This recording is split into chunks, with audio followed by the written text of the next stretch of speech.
Fellas, here we are back in Pokemon Masters, and today we're taking a look here at Summary Acerola and Jellicent at 1 out of 5 6-star EX without the Tech EX roll unlocked, because really that's not going to do too much outside of maybe the Legendary Gauntlet, but whatever.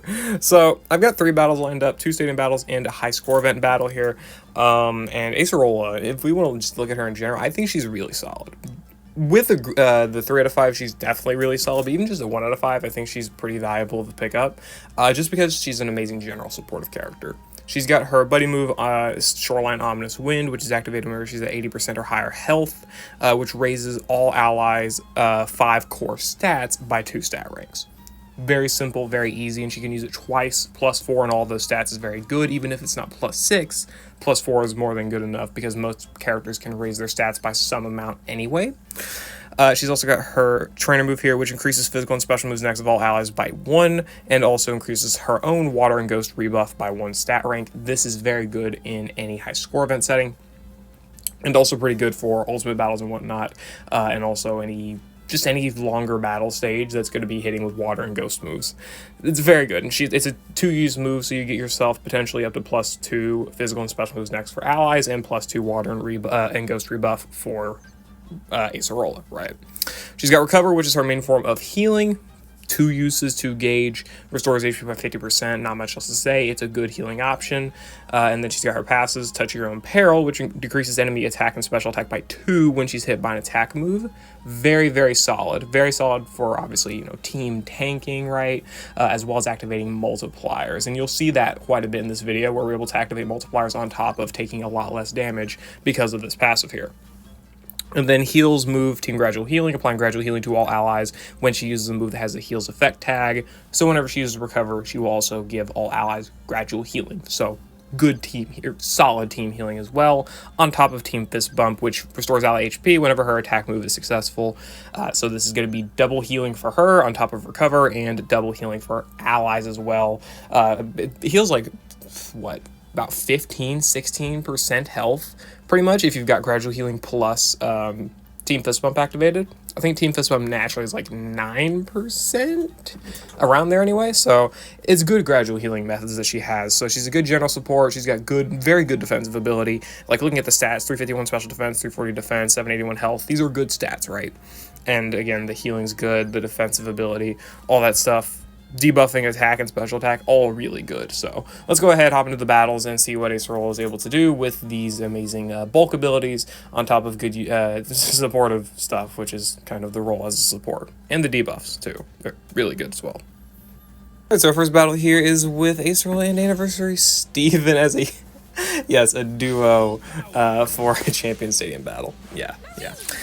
So Acerola is obviously really good for activating a bunch of stat buffs, right? She's got the AoE stat buffs with her Ominous Wind move. She buffs 10 stats at a time, or in one move, right?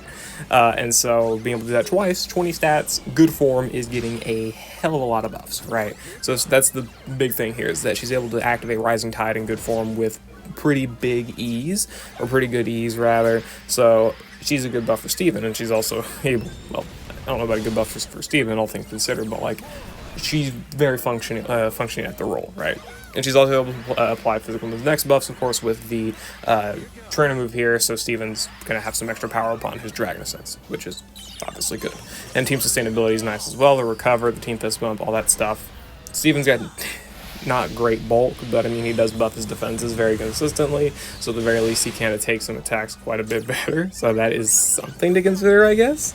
But of course, being able to be healed up with Acerola's Water Gun is also a good thing too, so that's something to consider as well. And then we'll just finish off the sides here with Dragon Ascent, right? So obviously getting the buffs from Acerola for the good form is extremely impactful, I would say. I mean, it's going to be able to make his damage from the start of battle go up by quite a bit. You don't have to worry about building up too much, and especially with how good form works, not having a capped amount for its multiplier, the more stat buffs, the better, right? So having those plus 20 stats, again, 25 times 2, 10, then you got 2 uses, 20 stat buffs, plus Steven buffing his own crit, and then he also being able to max out his attack and his defenses. Steven's going to get a ton of stats extremely quickly, right? By turn, like, what, 4 or 5, he's going to have max defenses, attack, crit, and then +4 speed and special attack. Yeah, pretty damn good, and so Acerola works very well for that role. Alright, so our second battle here is with Anniversary End. So not only is Acerola really good at buffing general stats, right, being a good general buff, her physical attack, special defense, and speed, right, she's also good at debuffing with her passive that debuffs the enemy special attack and physical attack by 2 whenever they attack her, right. So it's going to be very good for activating a bunch of nukes that have power play, devastation, overpower, right, all those type of nukes, or power play, that stuff, all of it. I already said power play. I meant power posture. Yeah, that. All of those things are going to be activated very easily by her debuffing ability, right? And of course, obviously, the other aspects of that is that she's able to tank better, the teams are able to tank better, and all that stuff, right? So the general strategy with this was that we were able to debuff enemy special attack and physical attack by the time we got to Endscreen move, and we were able to use her trainer move for the special moves next buffs alongside Fuecoco's Sun here and maxing special attack and all that stuff in order for this blue flare to one-shot the sides, which is pretty funny. And it works, right? It highlights Acerola's good ability to apply special moves next buffs and team stat buffs and whatnot, and also be able to apply debuffs so that End's nuke here can do some good damage. Not that it was necessary, but I mean, it does work, right? All things considered, I could have probably cleared this off type without too much issue.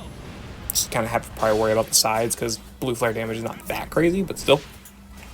Would have been fine because End does have a very solid nuke that, again, is easy to activate from Acerola here, so that is definitely nice for sure. We set the sun back up, and this nuke actually hit for quite a lot of damage. Rarely in these showcases do I ever try and go for like max nukes or like max setups, right, with like super effective necks and stuff like that, but End's nuke just straight up hit 100,000 damage here, which is pretty nuts. I didn't expect it. I mean, he does have the multipliers to, kind of reinforce that would happen, but still, like, it's pretty crazy. And once he gets the EX roll, it'll probably be even better if he, as long as he gets Strike, or, I guess, Sprint, right? As long as he gets something that buffs his offensive stats, I mean, it'll be pretty good, no less. So, yeah, I mean, Acerola, she's got the good ability to buff ally stats, again, with special attack and physical attack and whatnot, but she's also got the ability to debuff enemy stats as well, activating these multipliers, keeping team sustainability, and all that good stuff. So, again, she's good for that, and let's go ahead and go to the high score event, where we'll see that, I guess, in full action, for sure. Alright, and again, the final battle is against the high score event, where we'll be facing Agatha with 1,000 strength, with Anniversary Lily, special costume Eriott, and of course some Acerola, that's obviously implied. So, the funniest thing about this, with the prerequisites, you are able to effectively tank all of Agatha and her enemy's attacks once Acerola gets built up. The 2 times usage of Ghost rebuff and the ability to use her Buddy Move for plus 4 in both defensive stats, and also 2 uses of Recover, as well as Gradual Healing and Team Fist Bump, gives Acerola a ton of amazing sustainability that you're not relying on like gimmick strats like flinching or endurance or dodge or anything like that in order to actually take the attacks from Agatha. You're just straight up relying on pure raw defensive utility, which is amazing to consider. It's very funny too, like, she's just able to straight up take these attacks with very, once she's built up, of course, very little issue. Again, you're able to get that gradual healing and whatnot, you're able to get those defensive buffs, the ghost rebuff and whatnot, and they're pretty much hitting like feathers. Other than that, though, Eriott's damage is amazing, and the special moves, next buffs and whatnot applied from Acerola is nice, not really necessary for this battle, but still nice. It's just really the big team sustainability that Acerola's got. For this battle specifically, because Acerola does have Recover, she's not able to do team healing, which is why we brought Lily. Lily is good for the team healing with the potions and whatnot.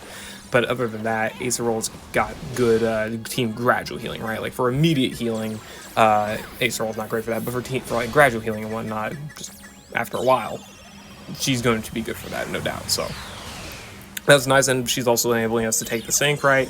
Again, that passive where she's debuffing enemy attack and special attack by 2 whenever they attack her, right? -4 attack there, -2 special attack, as you see. It's great stuff. It really is. It's very useful, very helpful. Makes the battle a lot easier, right? That's where the tanking comes in. Defense buffs, attack and special attack debuffs, 2 uses of ghost rebuff. We have Ghost Guard as lucky skill, too. These ghost attacks are just, I mean, they seem like they're hitting hard, but once the enemy's attacks are fully debuffed, offensive stats are fully debuffed, it's really just not that much damage. It's really good, too. I really adore this a lot. So goofy, just seeing her be able to do this much damage, or not Acerola, but seeing Eriott do this much damage and seeing her be able to take Acerola take this much damage without really worrying about it too much is crazy from 1,000 strength from an opponent. And I'm also going to say this might not be like the most optimal strategy to taking on this specific stage or whatever, like using these specific rosters, but I mean, this is how I got the win, so I don't think it matters too much. It's pretty straightforward, all things considered. Just nuke, nuke, nuke, flinch here, and that's pretty much it, because that Sludge Wave earlier, you did have to pretty much flinch. And here's where the good part about Acerola is, look, we're at full health again. Lily's back to full health, Eriott is back to full health, right? I did use a potion on Eriott, of course, right? But still, she's back to full health, and the team is sustainable. Again, the team fist bump's really good, the gradual healing's really good as well, and that's just the best part. Not really the best part. There's a lot of great parts about this character, but it's one of the best parts about this character is the team sustainability via the gradual healing is still really, really solid, even without having access to potions and whatnot. Is it perfect? No, it's not really ever gonna be, but it is still good, and it's obviously enabling us to get the win here, where we're gonna be KOing at 1,000 strength Agatha. That, you can't really ask for too much more, can you? And I'm not gonna say this is the most optimal strategy for this specific high score event or anything like that, because obviously you can. I'm pretty sure the best strategy is to use Eriott on Acerola, the high score event opponent, right? But using her here is effective for getting 1,000 strength on Agatha with some relative ease as well. So that's pretty much why I did it. And also, I mean, still, it's 100,000 points. I could have complained too much about that, man. But whatever. Again, this is team sustainability because of Acerola is really good. And there we go, we were able to survive that attack. I'm not going to say we'd be able to survive another one, right? But the fact that it's even in consideration or whatever is pretty crazy from the offensive debuffs, the defense buffs, and just overall good team sustainability. It's crazy. This character is great in the legendary arenas as well. I do want to say that she is good for legendary arena solos, though they'll take a half hour to do, and she's also amazing, obviously, for duos. Being a supportive character already gives her a pretty big edge in most content in general, right?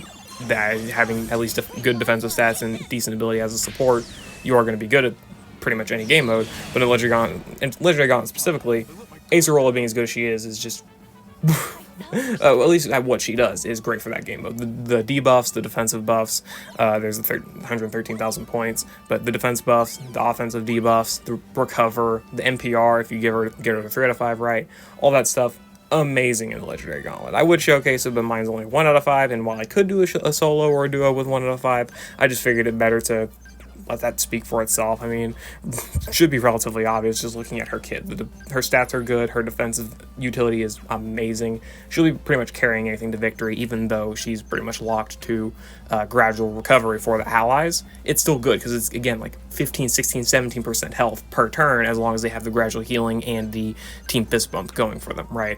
And that builds up over time, because it's not like every single legendary arena is going to be using AoE attacks, or they're going to be using a sync move every single turn, like, you know, every 4 turns, give or take, right? And that doesn't even consider potential flinches and whatnot. So, which Acerola gets at 3 out of 5. So there you go. You're working off of that.